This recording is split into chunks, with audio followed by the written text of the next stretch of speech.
जब सूरज की आखिरी किरणें पूना की पुरानी हवेली की ऊंची दीवारों से विदा लेती हैं और रात अपने स्याह परों को पसार कर धरती को ढक लेती है, तब शनिवार वाड़ा जाग उठता है। एक ऐसी जागृति जो सदियों पुराने रहस्यों, चीखों, सिसकियों और अदृश्य आतंक से भरी हुई है। कहा जाता है कि जब चांदनी रातों में शनिवार वाड़ा के टूटे फूटे पत्थरों पर चांद का हल्का उजाला पड़ता है, तो वहां एक छोटे बच्चे की करुण चीख गूंजती है, काका माला वाचवा, यानी चाचा मुझे बचाओ। और तब पूरा वातावरण कंपित हो उठता है, हवा थम जाती है, समय मानो जड़ हो जाता है और रात का सन्नाटा वह चीख समेट नहीं पाता। यह आवाज है नारायण राव पेशवा की, जिनकी क्रूरतापूर्ण हत्या ने शनिवार वाड़ा को भारत के सबसे डरावने स्थानों में से एक बना दिया। पेशवाओं की भव्यता का प्रतीक यह किला कभी सत्ता, समृद्धि और ऐश्वर्य का गढ़ था, लेकिन आज यह सिर्फ एक भूतिया खंडहर है, जिसके हर पत्थर में दर्द भरा हुआ है, हर दरार में कोई छुपा हुआ राज सांस लेता है। इस किले का निर्माण 1732 में बाजीराव प्रथम ने करवाया था। एक ऐसा महल जो मराठा साम्राज्य की महानता का प्रतीक बनना था। लेकिन जिस महल में उत्सव और विजय गान गूंजने थे, वहां अब रात के अंधेरे में करुण रुदन, अजीब ओ गरीब आहटें और अदृश्य परछाइयां तैरती हैं। नारायण राव पेशवा की हत्या मात्र एक राजनीतिक षड्यंत्र नहीं थी, वह एक शाप थी जो पूरे शनिवार वाड़ा पर छा गई। उनके चाचा रघुनाथ राव और चाची आनंदीबाई पर आरोप था कि उन्होंने गुप्त संदेश भेजकर नारायण राव को मारने की साजिश रची थी। कथित रूप से संदेश भेजा गया था कि धरा यानी पकड़ो, परंतु आनंदीबाई ने उसे बदल कर मारा करवा दिया और परिणाम स्वरूप नारायण राव के कक्ष में रात के अंधेरे में भाड़ों ने घुसकर उनका बेरहमी से कत्ल कर दिया। उनकी चीखें महल की दीवारों में समा गईं और आज भी पूर्णिमा की रातों में वह आवाज गूंजती है। स्थानीय लोगों का कहना है कि जब हवाएं गरजती हैं और आसमान पर बादलों का साया होता है, तब शनिवार वाड़ा में रहस्यमयी रोशनी चमकती है। खून से सनी हुई आकृतियां दीवारों के बीच से निकलती हैं और रहस्यमयी छायाएं महल की टूटी फूटी गलियों में भटकती हैं। शनिवार वाड़ा में कई जगह ऐसी हैं जहां कदम रखते ही अजीब भारीपन महसूस होता है, जैसे कोई अदृश्य शक्ति आपकी आत्मा को दबोचने की कोशिश कर रही हो।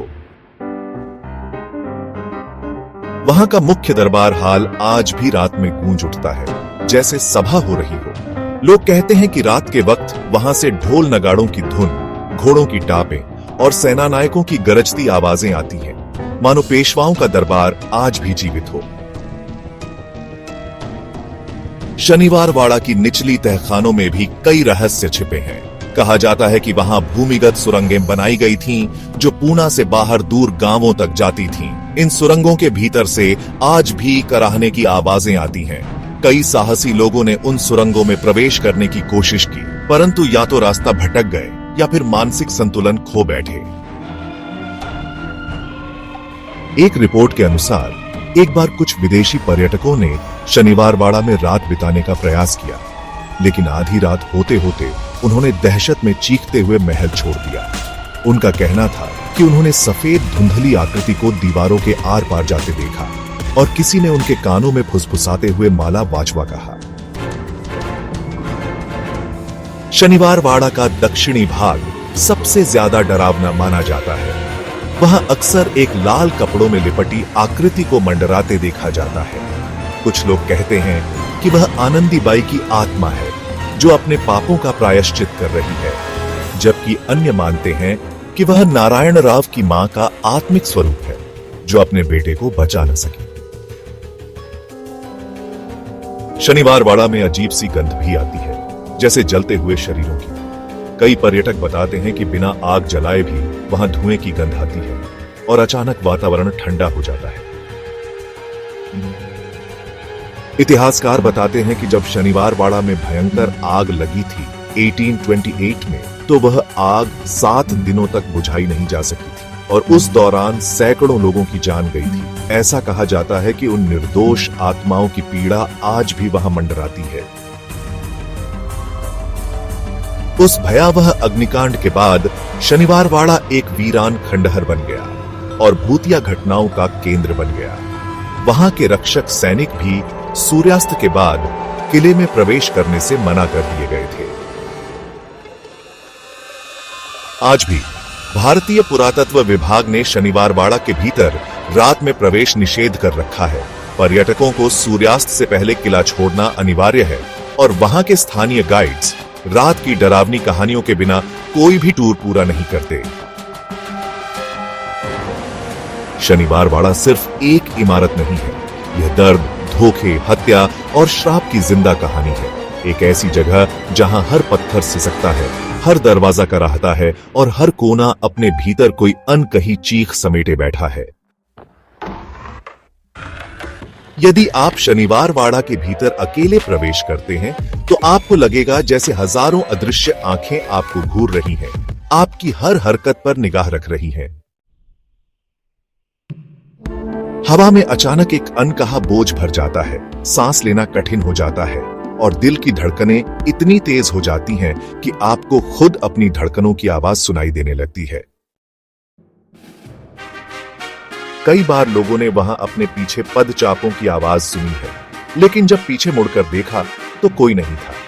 कुछ लोगों ने तो यह भी दावा किया है कि उन्होंने एक नन्हा लड़का जिसकी उम्र लगभग 14 साल रही होगी, गलियों में दौड़ता देखा, जो चीखते हुए गायब हो जाता है। यह वही नारायण राव है जो आज भी न्याय की तलाश में भटक रहा है। शनिवारवाड़ा का रहस्य जितना पुराना है उतना ही गहरा भी है। इतिहास के पन्ने इसे एक भव्य किले के रूप में पेश करते हैं, लेकिन सच यह है कि यह किला पेशवाओं के पतन, षड्यंत्र, हत्या और अविश्वास का प्रतीक है। और इसने अपने भीतर जो भूतिया ताकतें समेट रखी हैं, वे किसी भी सामान्य इंसान की रूह को कंपा सकती हैं। आज भी जब तेज हवाएं शनिवारवाड़ा की टूटी फूटी दीवारों से टकराती हैं, तो लगता है जैसे वे उस भयावह रात की गाथा दोहरा रही हों, जब एक निर्दोष बालक की चीखों ने इतिहास की धारा बदल दी थी।